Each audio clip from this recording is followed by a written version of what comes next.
bringing you the absolute best stories across the ag industry.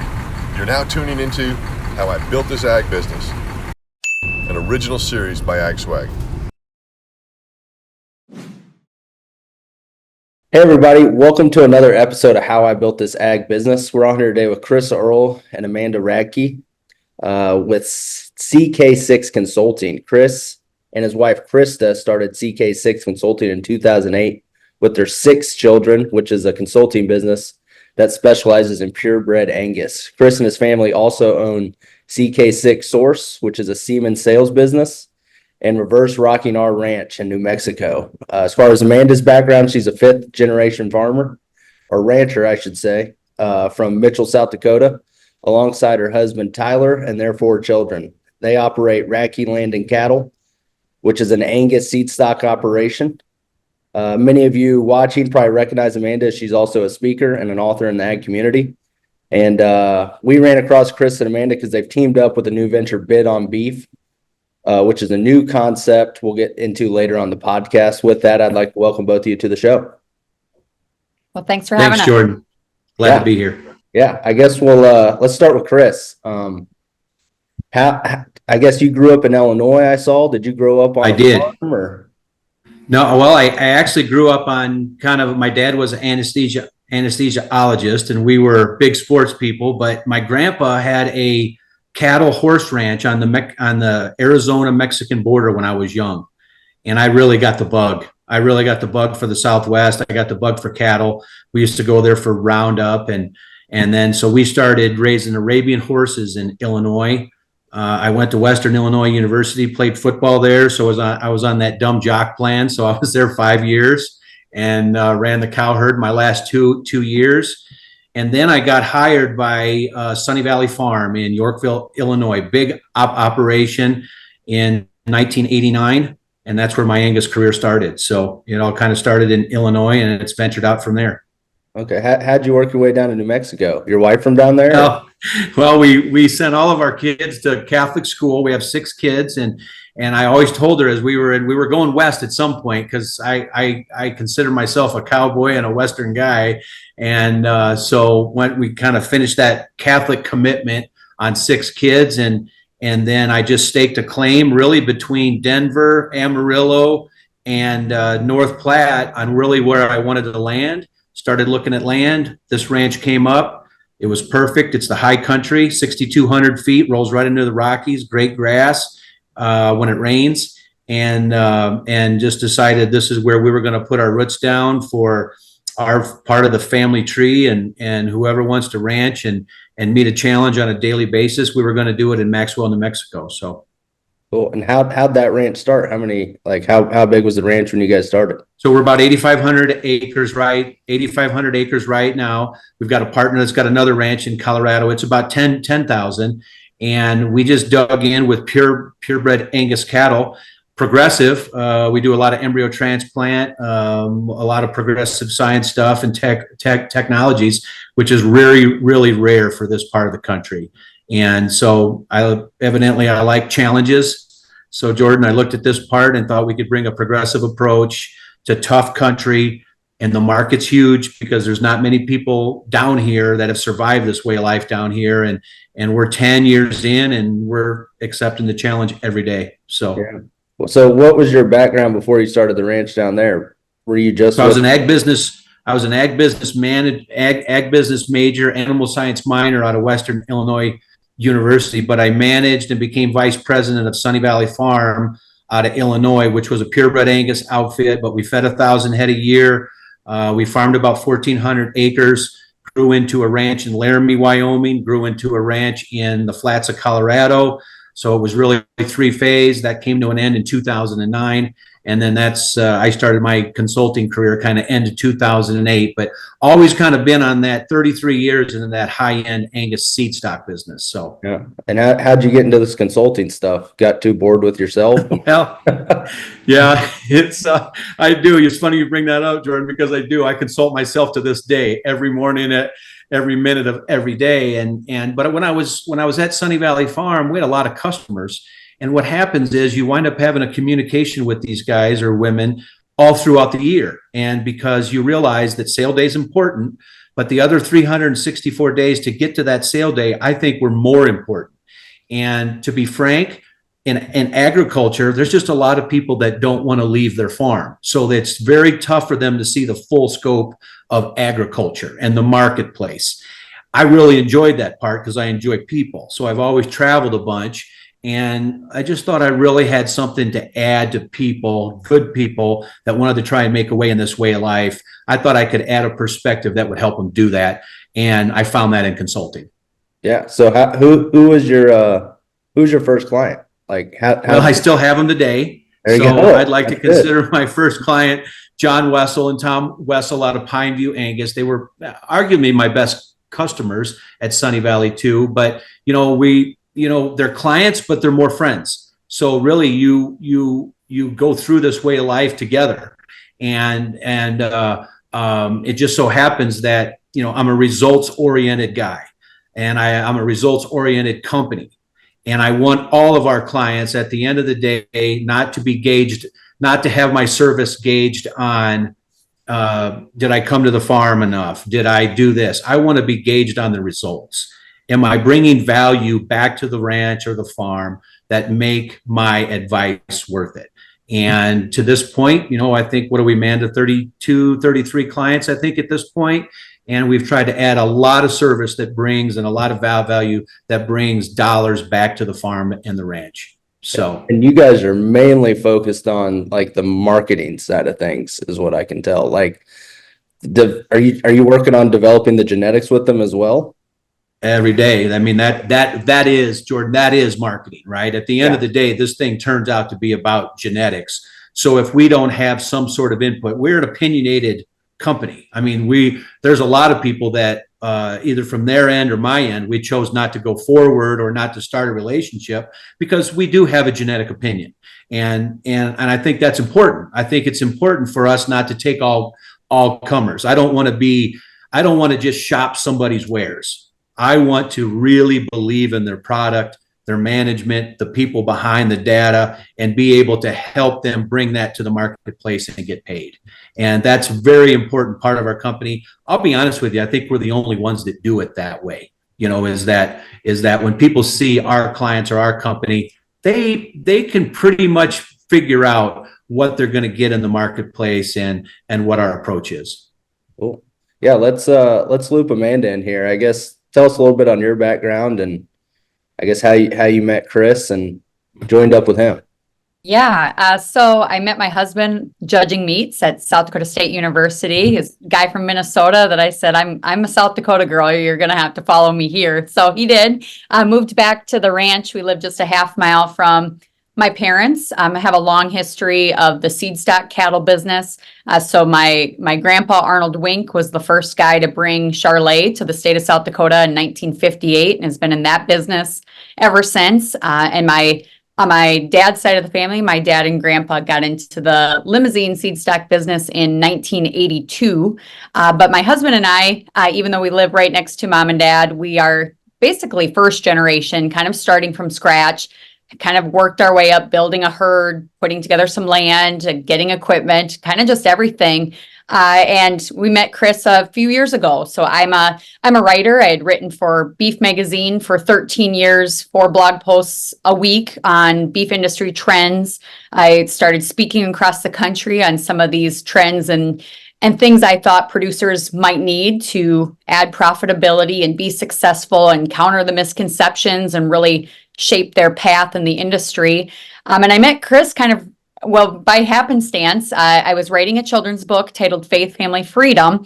And I had asked social media, hey, we'd like to crowdsource the costs of getting this book out to the general public. It was right after the election and felt very strongly that some of these values weren't being shared with kids in schools. And so we were very passionate about getting that message out there.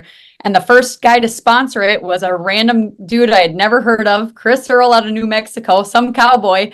And he was the first sponsor on the book. And so we connected, had a great visit about the cattle industry, faith, family, all of those things. And I realized kind of in those conversations I was very attracted to the moral code, the ethics that Chris brought to the equation when it comes to the cattle business. And my husband and I were at a place in our own seed stock business where we almost felt like we were at kind of a brick wall of what we could do on our own. And so it really started out as kind of a mentorship, a friendship. And the more I kind of dove into it, I realized I want to be a part of this big wheel that is CK6 Consulting. And to me, it's more than the cattle. It's the people that we impact. It's the relationships we build. It's helping folks through hard times and doubts and, family discussions and all of those things. And then when you see it come to fruition on sale day, all the grit, all the hard work, all the genetic decisions, all the investments, and you can see a smile on their face, or you can see that husband and wife that they can see the results. I know that's what fuels Chris. It definitely fuels me as well. And I think that's kind of our commitment as a team at CK6 is helping good people find results in this beef cattle industry we're also passionate about. Yeah. So were you the first employee outside the family? At CK6? Yeah. Oh, no, I'm just an add-on. So, Chris, Okay. You want to talk about, we've got a great team, fantastic team, starting with a world-class auctioneer, Wes Tiemann. So, Chris, you want to talk about Wes and Cody? Sure. Wait, no, I realized when I got in, Jordan, that I don't know that I consider myself the most professional guy. I often refer to myself as a cowboy on wheels. And there's realities you find out when you get into the marketplace of marketing and consulting is you need professionals. And, so I was looking for that for about a year and a half, and I found Wes, and I just thought he was great with people. He brings energy to the room. He looks the part, he looks like a professional, and then he just developed the talent of auctioneer. He really wanted to add something to the company. And I think he's self-taught, and I just think he's so good at what he does. It's rare to find an auctioneer where the buyer and the seller are both content. And he does that as well as anybody. He knows the value of these animals. And so he's been with me, I think going on 10 years now. And then we found Cody Fleeman, who through Wes, and we just really needed another professional that is happy, content in service. And Cody is as a service-minded mentality. He digs into the back end. If I told him to call the Pope tomorrow, he'd pick up the phone and call the Pope.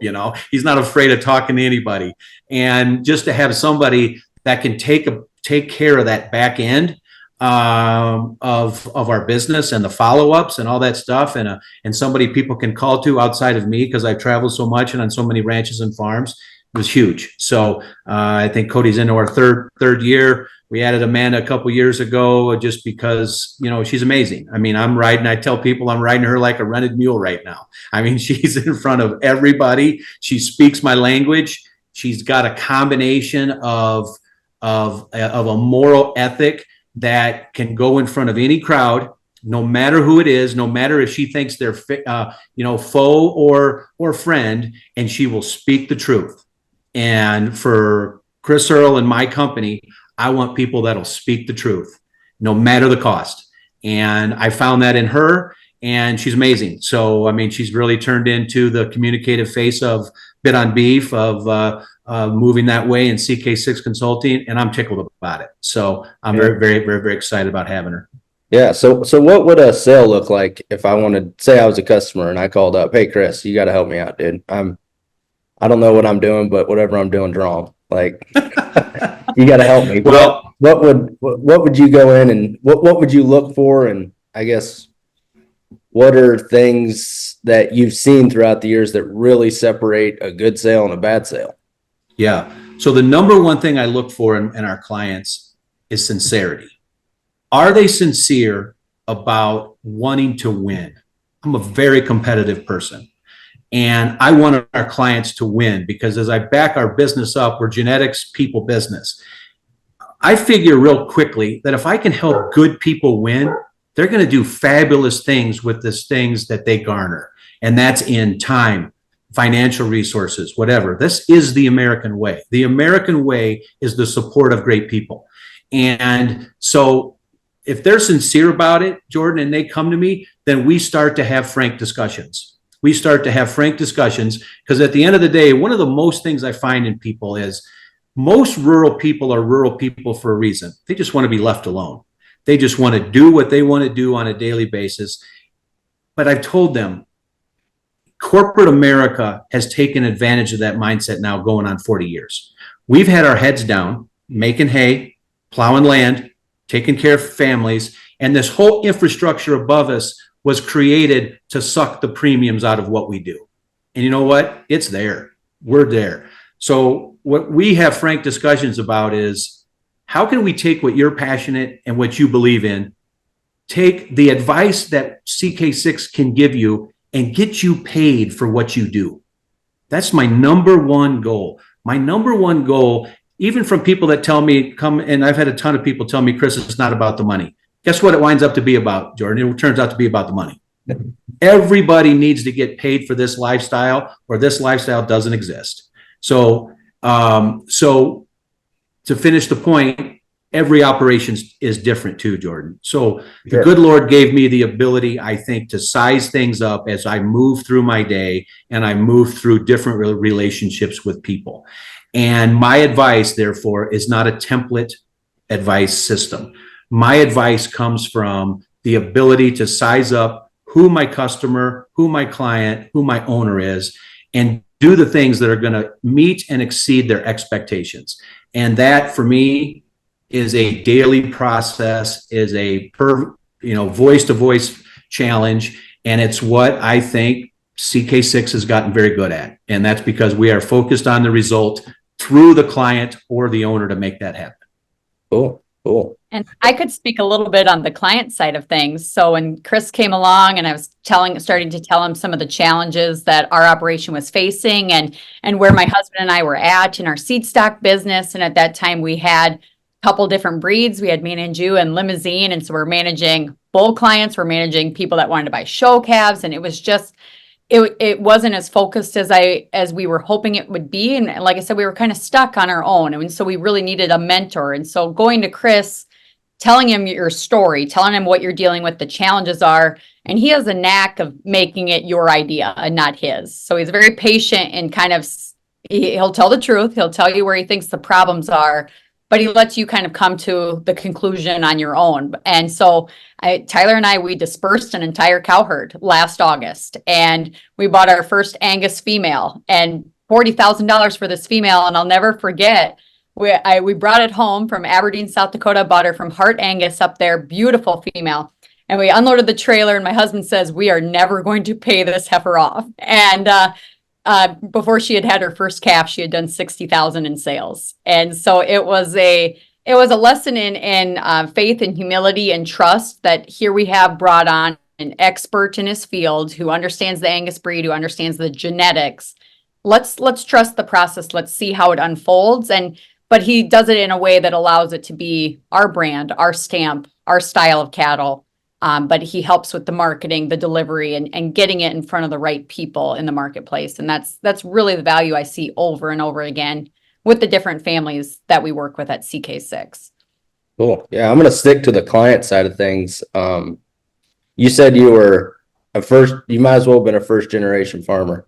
Yeah. So what did your parents do and grandparents do? And then you and your husband decided we're going to venture off and be the crazy ones. I guess, how did you guys change the operation? Sure. Well, so at Wink Charlotte, my mom was one of 5 girls. So she married a guy who moved away from Lake Preston, South Dakota, and they started their own thing. I'm the oldest of 3 girls, and my parents were kind of at a place like the farm wasn't big enough to bring somebody extra on.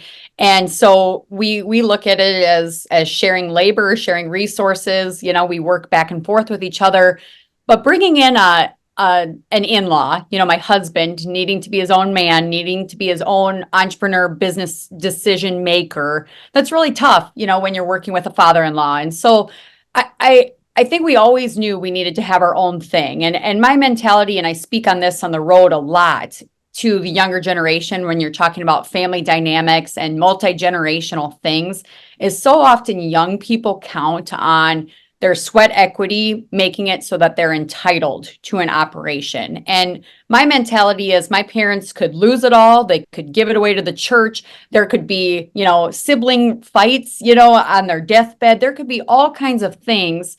that happen in the transition of a family operation. And so early on, Tyler and I understood very clearly that we wanted to build our future on a solid foundation. And so anything that we built, we wanted to be okay with it. That in, many decades later, when mom and dad are ready to transition that business, hey, if it doesn't fall the way we think it should, we're still okay because we've built something on our own. And I've seen it over and over again. I've got a friend who at 42 years old had a falling out with his dad. He's starting from scratch because he was counting on something that wasn't necessarily guaranteed. And so, yeah, at some point, retirement might become in my parents' vocabulary, and we're adjacently located, might have the opportunity to buy that land. But in the meantime, we've spent 15 years building something of our own as well. Yeah. What'd you guys start with, you and your husband? Was it part of your parents' ground, or did you buy your own first little plot, or? First little plot. So a month after we got married, we were 22 and 24 years old with nothing but college loan debts and student loan loans from school and vehicles. We bought a piece of ground. It was 28 acres, and I didn't know how we were going to pay for it. And we literally rented out every building on the place for storage. We rented out the basement to tech kids, like drunk college kids we lived with our first year of marriage. And it took us even a couple years to buy our first cow. So it was a very humble start, very from scratch, kind of taking on as many jobs as we could and getting scrappy and creative. And, it's just grown and blossomed from there. So you started with one? Pretty much. One. Where are you guys at now? What are you guys doing now? As far as cattle goes? Yeah. Oh, we're probably we'll have 150 calves hit the ground here this upcoming season. And we're slowly, buying parcels. We rent a lot of ground like right now, but we've kind of figured out our mentality is we're competing against really big established farmers in the community. So when there's an off parcel, a small parcel, a random parcel that nobody wants, we try to get in there and go get it bought. So it's a very with great humility we approach this cattle business, and we know that every year in this country we lose 1,300 cow-calf producers. That the feedlot sector has been carved out. 75% of family-owned feed yards are gone in this country, and so we know we're not entitled to this life. It's not guaranteed. But we're going to work our hardest to be a part of it. And that's what's so rewarding about CK6 too, is it really is focused on keeping families on the land, keeping good people part of this agricultural industry, and kind of slow the tide of just a corporatized system where only a few people control the whole food system in this country. Cool. And so what's your role at CK6? When does Chris say, hey, we got to get Amanda involved? I think just like ranching, whatever needs done that day is what we do. And so CK6, it might be catalog development. It might be interviewing clients, sellers for bid on beef. It might be making promotional videos or doing media interviews like this. I do a lot of speaking on the road, talking about CK6, helping at sales, working on genetic projects behind the scenes. Really, it's kind of just all hands on deck. So I don't know if I have a specific role, but it's what needs done today to help get success for the results we want for the sale coming up or the project we're working on in that moment. Yeah. So what are some sales you guys are excited about on the CK6 side? I guess through the rest of the year, or maybe even in the beginning of next year. Well, on the CK6 side, we have tremendous. We've kind of, Jordan, leaned on the bull part of our business, and the business is something that we have really gotten involved in. So we have tremendous clients that have unbelievable bull sales. We'll sit through probably between here and May of next year. We will probably have somewhere in that 40 to 45 million that we'll see come through the auctions for us. And you learn a lot. You see a lot. I got to be honest, we got some great events coming up, but one of my favorite kind of events that we do are the initial events for clients. I've been there, and there's a lot of times when I'm sitting at these first time sales and I'm like, why do I do this to myself? Because I'm pacing worse than the owner, but I love the fact of being there for people on what is arguably, I think, the toughest thing to do in our business, which is you take your life's work, you put it into an open process that determines the value. And that is not only a financial day, it is also, and Amanda used the word, it's a humbling day, because you learn real quick if what you find is important and what you find is value, you find out what the market says. And those are, I want to be the guy, I want to be the company with those people on those days. And because I've been there, and those are very challenging personal days for the people, and financial days. So, and I want to know, as a company, we're there before the sale and we're there for them after. So, those smaller events are really some of my favorites to get going. But we also have huge events. We've got a huge event coming up. I think, man, what do we've got? 22, 23 of our clients. We've got a sale coming up August 24th, Western Illinois. We call it the Genetic Ally Sale. A lot of our clients have consigned from across the country.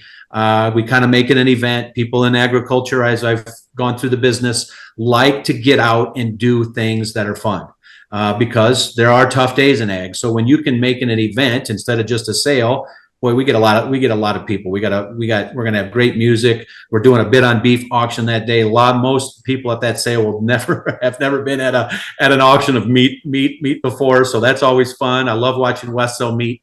And but that's coming up. And then we kind of plow into, we've got a great Western market.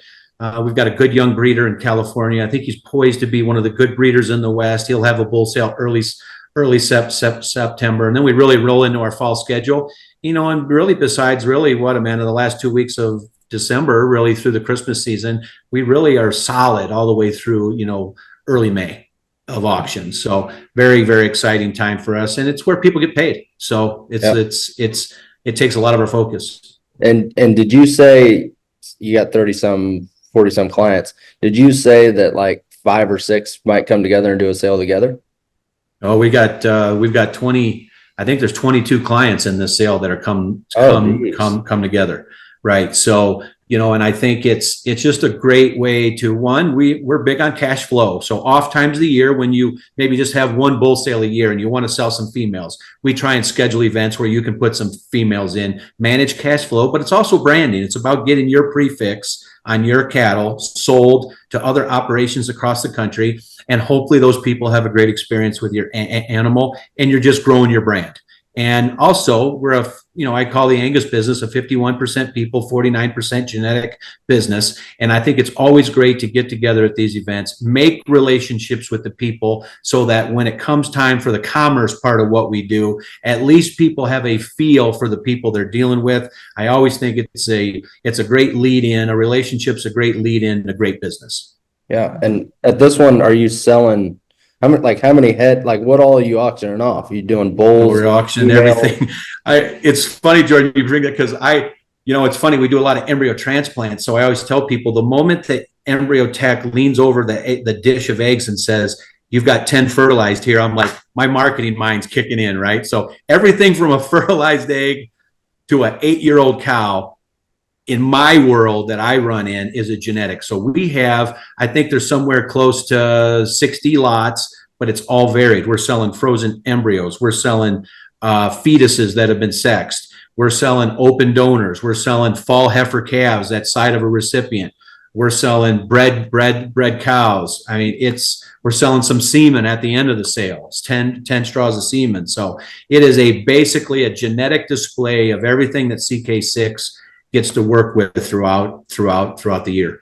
Yeah. And do you go to all these sales? I know you said before the podcast, you're on the road quite a bit, but it's game day, Jordan. Yeah, I mean, I consider sale day. I played college ball, and this is the closest thing I can find to game day is sale day, right? I get the same game stomach. I can't eat before the sale. Look, it's big. I mean, you put a lot of work, you do a lot of prep, and physically, it's still amazing to me how just being at the sale, I will get random calls about every sale. I've never talked to these people, don't know who they are, and they would like our opinion on this lot. And I think so, it's there to communicate. You're a conduit, you're a third-party verification from the owner to the marketplace. A lot of people want that and need that. So to be there physically on sale day, it's a must. It's a must. Yeah. So Hey, how, Jordan, go ahead, Todd. Yeah.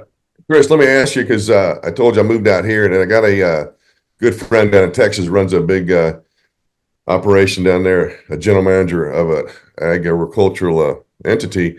He said if he was telling a young man if he was going to do this again, start over in the cattle business, and he spent lots of money on bulls and stuff, he would now get in the AI deal and just buy the embryos and put them in the heifers, whatever. My question is, you're nodding your head, so I'm guessing that's okay. He made it sound like, just an average heifer would do. I mean, we'll speak to the point, if you're going to do that, I mean, is there a certain level of, does it matter at that point? I mean, obviously healthy, but what do you recommend at that point?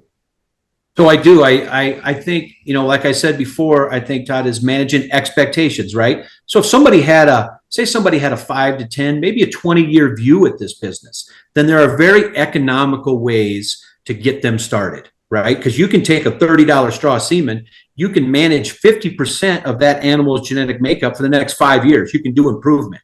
So now that way of life has seemed to really be slipping away. Todd, it's more people that I talk to now that want to get in would like to move to the top of what they consider the genetic makeup of the animal, and are looking to do that in the most, lucrative, in the most economical way possible. And a lot of that has been eggs.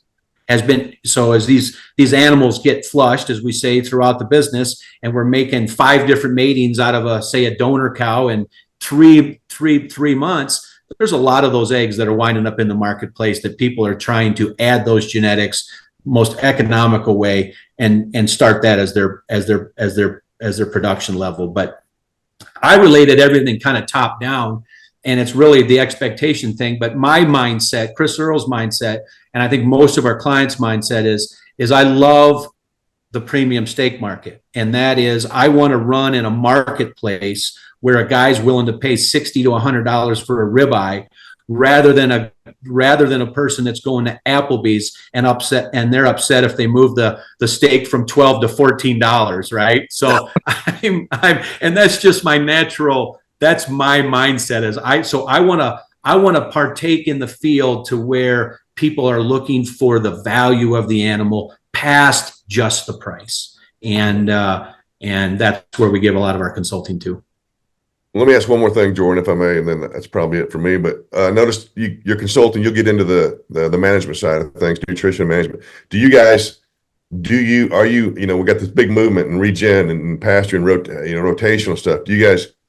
What is your philosophy on how you manage the cattle from that side, from pasture versus feedlot?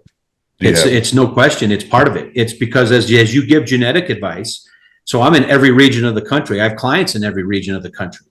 And even within those regions, you have different ranch capabilities. So you have to have, that's why I travel so much, see so many cattle, spend so much time genetically. You have to have an understanding of what that ground, that specific ranch or farm can support, can manage to a fruition that the market pays them for.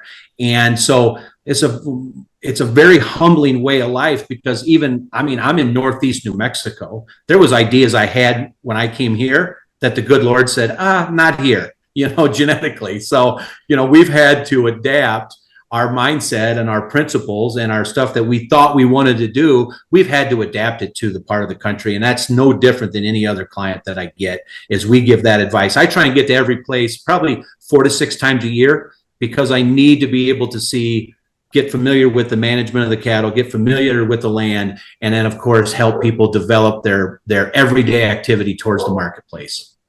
On a follow-up on that, then, as you travel, a genetics aside, I mean, is there a niche where there's a premium in your guys' world that you see through the sales you conduct, through the management aspect? No question. Yeah, I think the good people in our business, I think the good people that do very well and get to a branding level in our business understand the human component of our business. And the human component of our business starts with the 2 things in front of your face, and that's your eyes. And when you can get something that's pleasing to the eye, that people are looking at, and just even lay people, they can say, my goodness, that's quite an animal, right? That is the first part of positioning your program to the marketplace. The human factor exists from conception all the way to the plate. that there's a human component. So the more you understand about human nature, the more you understand about adapting what you want to do in your product to the human part of what we do, the more successful you'll be. No question, we have clients that have mastered that and are doing a great job at it. Yeah, I want to get into the bit on beef stuff, but one last question before we jump into it. Chris, you said you were a game day guy. So for the sales, you're a game day guy. What's one of the best game day stories you got for us? So my goodness, a great game day, I don't know specifically, but I can give you where I've been through probably 3 or 4 of them is, game day is where you're an hour out from the sale, right, Jordan? And nobody's there. Nobody's there. You're going through all the things that you've done to this point. You're going through all the things that you think you could have given advice to the owner. You're going through all these things and you're just like, why aren't people coming? Why aren't people coming? And the next thing you know, you're half an hour out and you see dust start building on the roads. And here comes the people in, right? And then we've got a component of people being online. And then you get to an hour and a half after the sale and you've had a great sale. And then you reflect back to where your mind was an hour before the sale. And it's really, for me, it's really a point of reflection every time is the questioning that I was doing of myself or everything else, the insecurities of what I was going through. And that happens till this day. But really what you really learn and understand is empathy for your client, because the decision to go this way of life, to put your wares in front of people, I think it's the toughest decision in agriculture. And I marvel at the way they've chose to do this. They've put faith in us to help them with it. And I get upset with myself when we get through a good event to a great event and I was questioning before. So, for specifics, I go through those every year because we do have first time sales every year, Jordan. And I try and remember these experiences as to be glass half full instead of glass half empty guy. Yeah. Are the first time sales your favorite? My favorite. There's no question. I'm a biblical person. I don't think we've sold a bull for 900,000, right? I don't think I'm going to be on my deathbed if God gives me that grace to be laying there and think what's important. I don't think that bull's going to come up in my mind, but I know the discussions I've had with clients prior to their first sale and the discussions I've had with clients that have had a tough day, and I know those are great moments for me that I hold true, that I hold very private, and that I find great value in why I still consult today. So, yeah. So to speak to the client side of things, he's all smiling about the first day sale. So he's convinced us to do our first sale. So we're having a sale in South Dakota in February. We've sold private treaty previously to this for our whole lives. And so this is going to be like our Super Bowl, like it's never been done before. So I'll probably be behind the tree somewhere barfing because I'm nervous. And Chris will he's going to have to steady the ship because I might be losing it. But it's a lot of emotions of like, are the cattle ready? Is the facility ready? What's the weather going to do? Are people going to show up? Are they going to like the fruits of our labor? Are they going to want to buy it? And there is a lot of emotions that go with it, but yet that is the exciting part too, is seeing the families after the fact and getting to be a part of that experience for them. And it's humbling. I think that's what keeps us all running on the road so hard it's a great thing to be a part of. Yeah. When do you start getting ready for your sale? Obviously you're doing some things now, but like, when is it like really like, hey, we gotta bear down and get ready for this thing? Like, so, people always, another attribute of rural America is they're great procrastinators. Oh, yeah. So, everything's always getting put off, right? Everything's always getting put off. So we like to start about, 5 to 6 months out, really starting identifying a sale offering.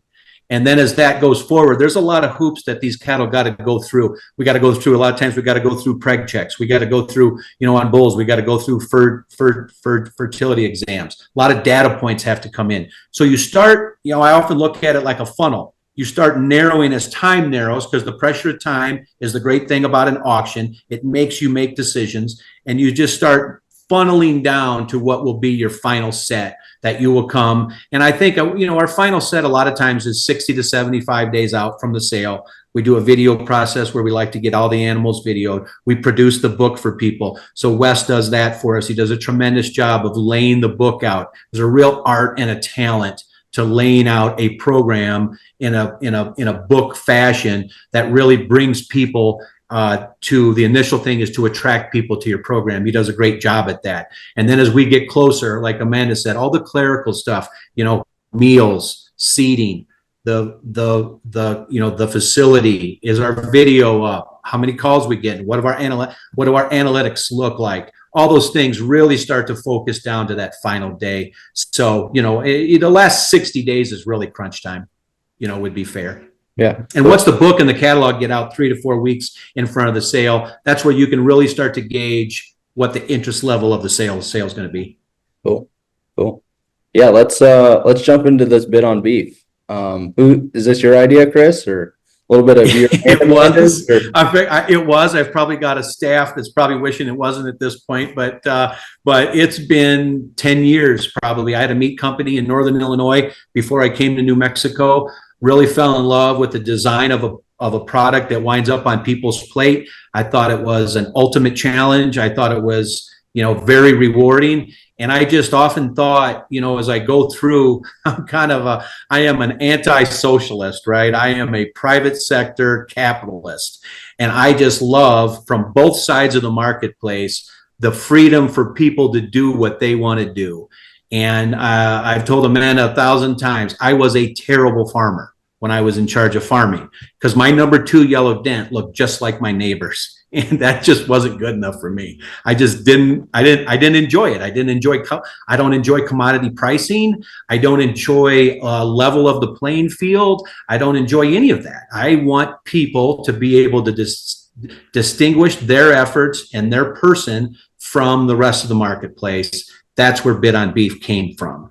And even on your daily thing, how many people will say, go to Chicago, and you're looking at all the steakhouses. I consider it the best steakhouse in the world. I love these discussions because even within the best steaks in the world, people are determining, what? That's the best steak I ever had. That one was close, but this one was the best steak I ever had. Hey, that one over there's pasta, goes great with the steak. It leaves an opinion which falls back to a wherewithal to do what you see fit on what you want to do.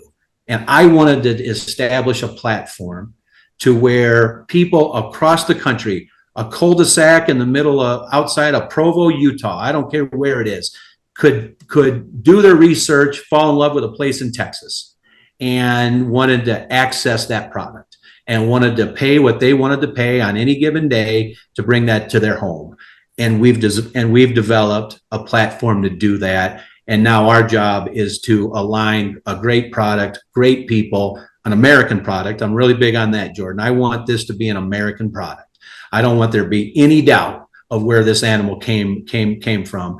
And that's part of our vetting process. And then to give people the ability on a regular monthly calendar, to access any program they want in the country to buy what they need for their family. So, yeah. And are you guys just doing Angus? So 2 questions here. Are you just doing Angus on the platform? And then do you have to be one of your clients to be on the platform, or can I be some old boy and just say, hey, I want to be on the Bid on Beef? We love old boys. Okay. We love old boys. As long as we can vet the old boy, and as long as we can vet his product, we started. And just so people know, I want to be very upfront. Our expertise, what we like to think genetically, is Angus. However, we have a client, one of our first clients we have, Texas Beef House. They have an F1 product with Wagyu, and I've had it numerous times, bought it from them numerous times. It's a fantastic high-end product. I really wanted the platform to be Angus based, and then if we did venture, it would be Wagyu, just because I wanted to stay in that high-end eating experience. So no, you don't have to be one of our clients. I don't know if you're one of our clients, why you wouldn't want to do this, because it's awesome. I mean, to monetize the back end of your calf crop, I was just telling a person the other day, I started a product called Ribeye Burger. We had a 1,400-pound bull out there. We noticed one day he had one nut. So I was like, what am I going to do with this thing? If I send this bull to town, I'm going to get $1,800 for him.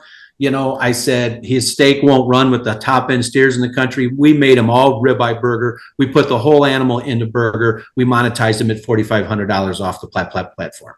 So I think it's a great model that's going to grow. The early interest, to be honest with you, just got us thin. I mean, it's been overwhelming. Yeah. The interest that's been going along with this. Yeah. To give you an idea of the reaction to this, we launched on June 1st, kind of announced it to the beef industry, our cattle community first. So this is what we're doing. This is the opportunity we want to present to the urban public.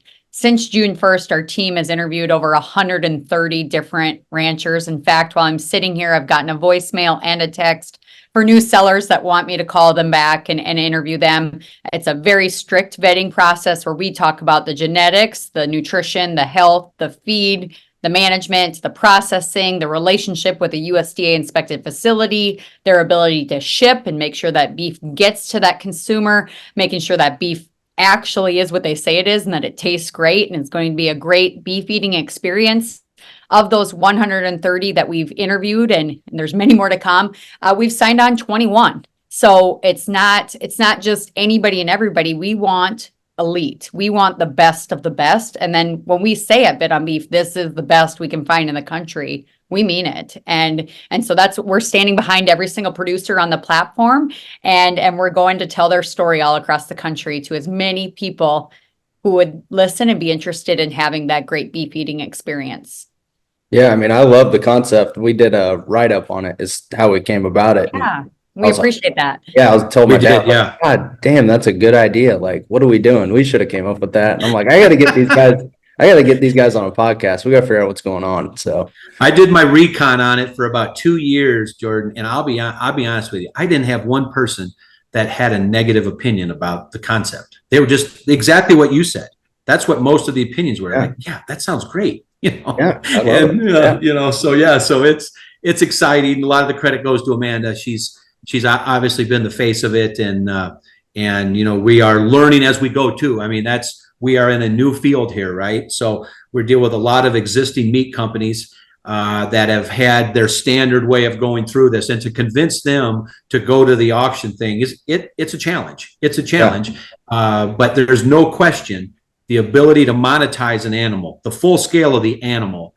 And if you stick with this over say a 12-month period, I will put this way to market against any platform, against anything monetarily than anything that I know of, because it'll move the meat. There's no question. It'll move it. On the Bit on Beef side, what has been the biggest challenge that like you didn't expect? So like the AgSwag business, I thought I was getting in the business of selling hats. Well, hell, I don't even sell hats anymore. I'm in like the logistics business. Like, logistics, like you guys thought you're doing a bunch of cool beef auctions, but you probably ain't even doing beef. Like, is the logistics the biggest pain on that front, or?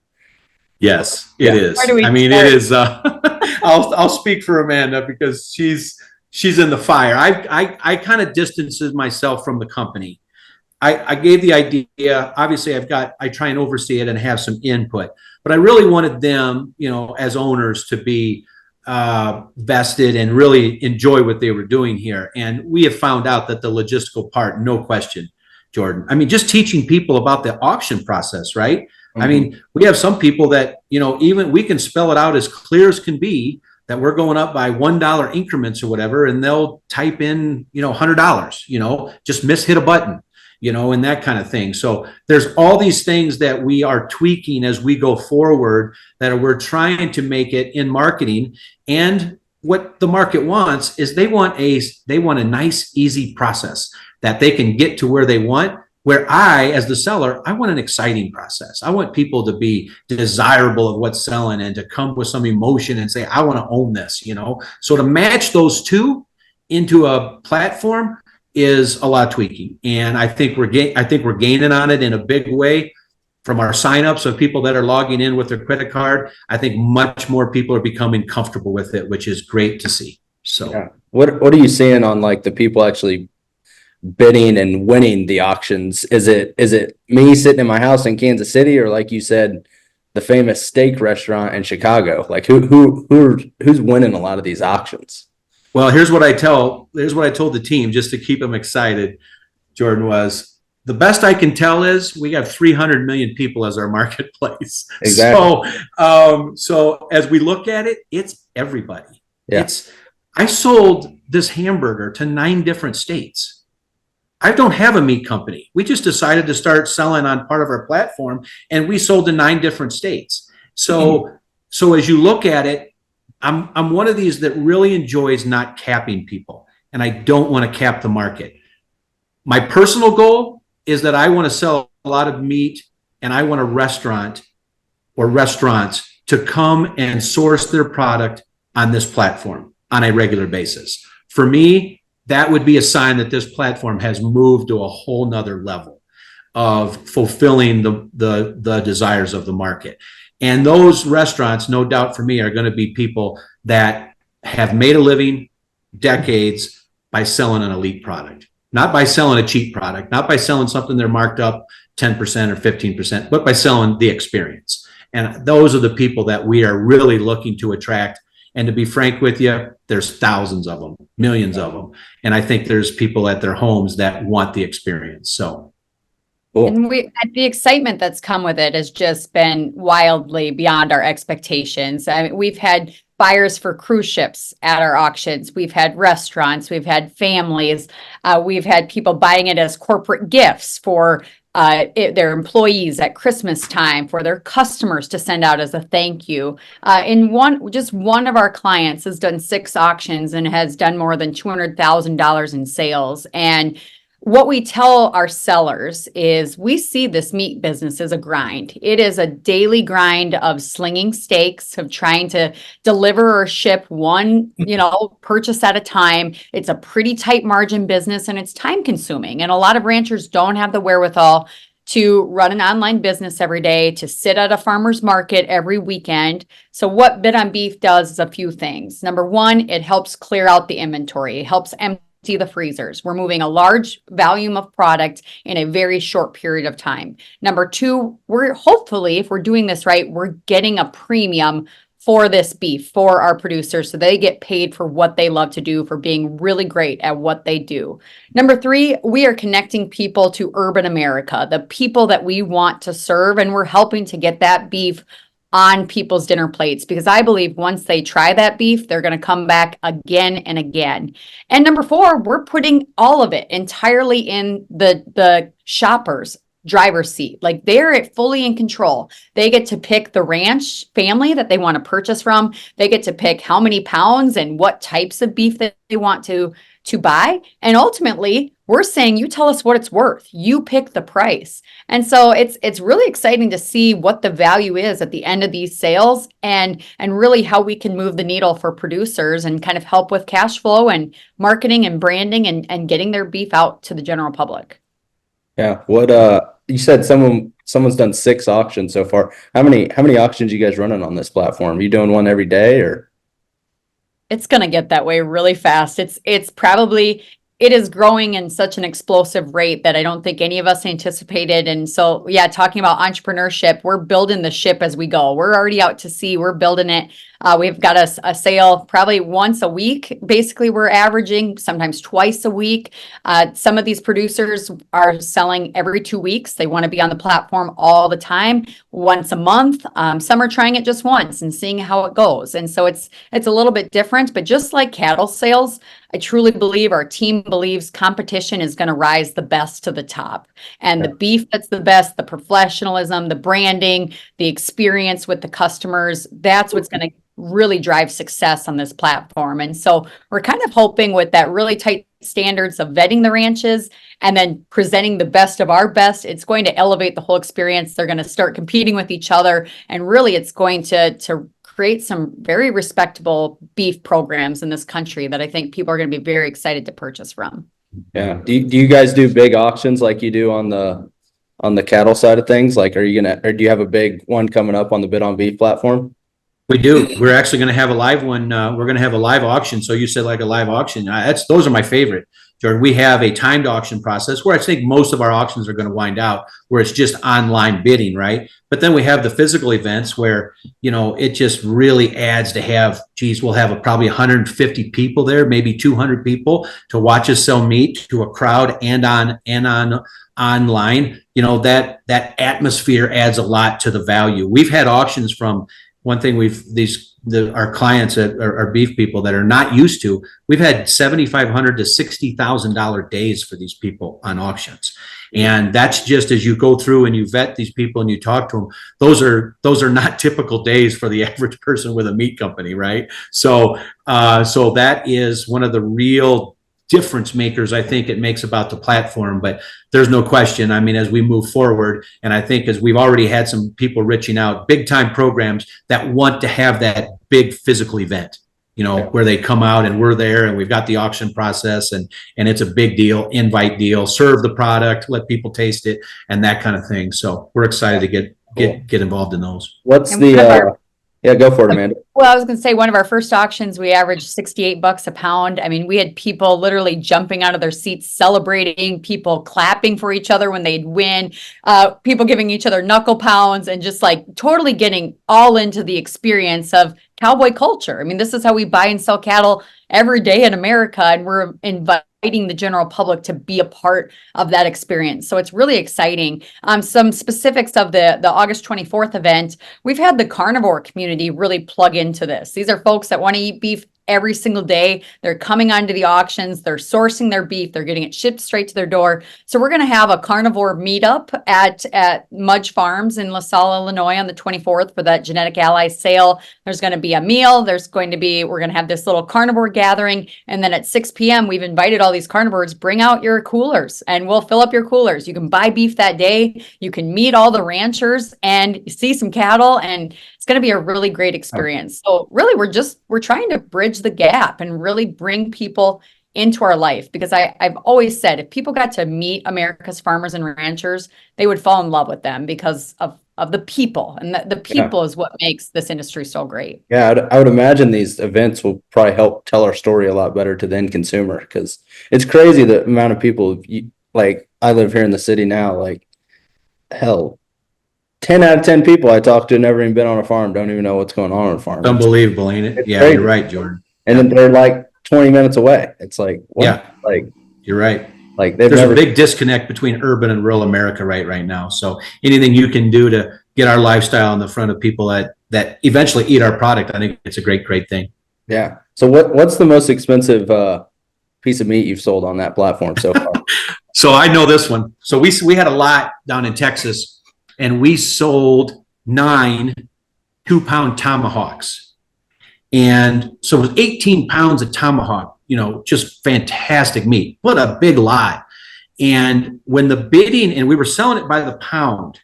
So when the bidding stopped, it was at $240 a pound. Jeez. That's $480 a tomahawk. I mean, it was like 4 or 5, I don't know what the total was, George, 4 or 5 grand maybe. I mean, but look, this was two people were just fighting over it right next to each other. And the thing, these are people with the wherewithal to do it. My guess is it was right before the holidays, probably had a big family event, right? And wanted to do something top end for these people. And I just think the way it was, man, it just turned out great that way.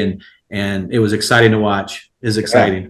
That's cool. What about even my beef, and I'm watching just crying because I'm like, can't believe this is happening for a great family that has worked in this beef business. I mean, they've been focusing on selling steaks for 10 years, and it's an elite product that they're committed to. They're focusing on genetics, on the marbling, the carcass merits, and it's paying off for them. And so to see that payday come back for really great people was just incredible and rewarding. And then on the flip side, to have people recognize the value and want to pay that is right. Pretty unbelievable. And did one person bought it all?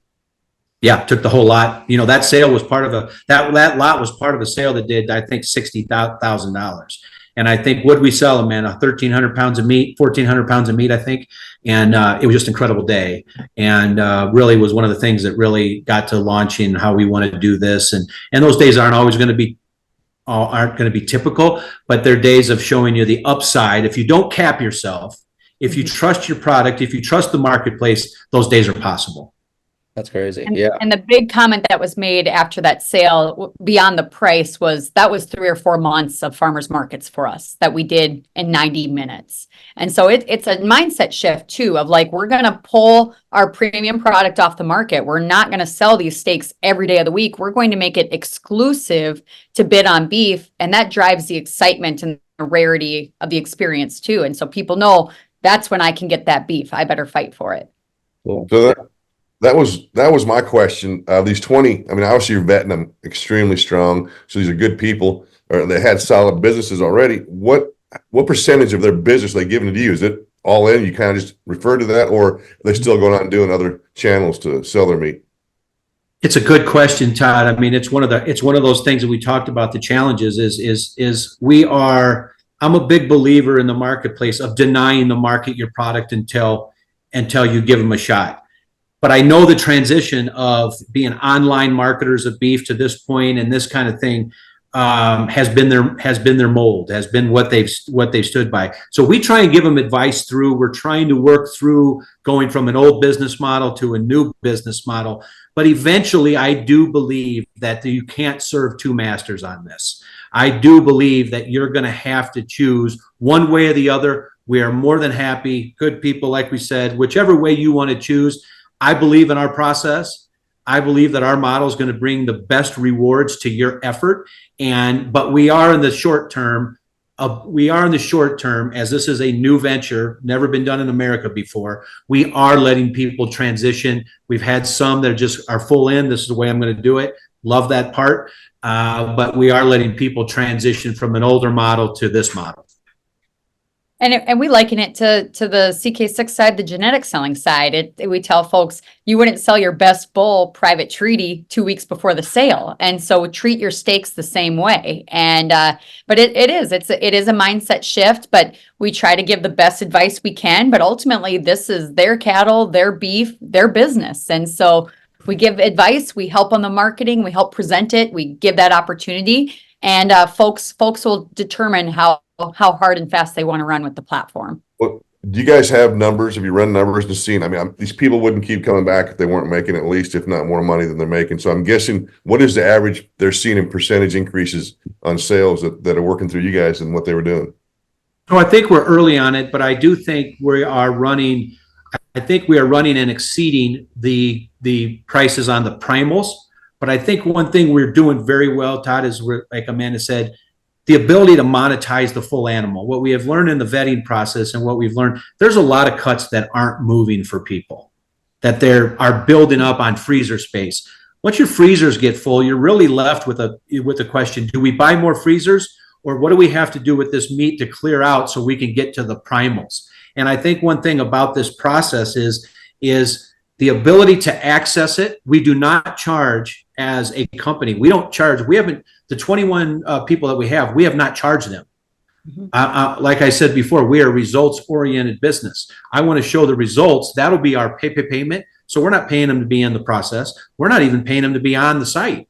We want them to commit to the calendar. We want them to commit to a process that Amanda and myself sign off on, and we want to vet the product. And then we want to let the results be the reward both for Bid on Beef and our clients. Do I think the best rewards are going to come by denying the market and making it exclusive to the bidding process? No question, because that's the way I've run my life for 30 years. And I know how that works. Wine does it. Tuna does it. There's a lot of people that already do it, that bring it to the market. Only time you can get it. We're the first ones to do it in meat. We're the first ones to bring the bidding process to it. So yes, people are. We've had our early clients, the more results that they go through. And I think when they see the checks come in, to be honest with you, Todd, I think when they look at it and they truly take their vision, because we're all accustomed, how much was that per pound? How much was that per pound? But if you look at your business overall on the amount of money you bring in total, That's the way you run a good business. And I think once they see that, they're going to choose Bit on Beef. Cool. Makes sense. Love it. Is that all the questions you had, Todd? It is. Cool. Yeah, I'm about out on my end. Is there anything else you guys wanted to talk about? Maybe we didn't talk about, or? Just wanted to commend you, Jordan. You look like a young guy, entrepreneur, mind yourself. Commend you on what you're doing. Really honor for Amanda and I to be on. Keep what you're doing. Keep that entrepreneurial mindset. Don't be a follower. Make wise decisions as you get older, and life will keep coming to you. So really appreciate Todd being on. I know we got thrown in last minute. Looks like my type of guy. So really appreciate you guys having us on, and look forward maybe in a year or so. Hopefully this thing's just rolling like crazy. We come back on, Jordan, and revisit it. So that'd be great. For sure. Yeah, thanks for both you guys' time. One last question. Hey, are we invited to the 24th if we can make it out there?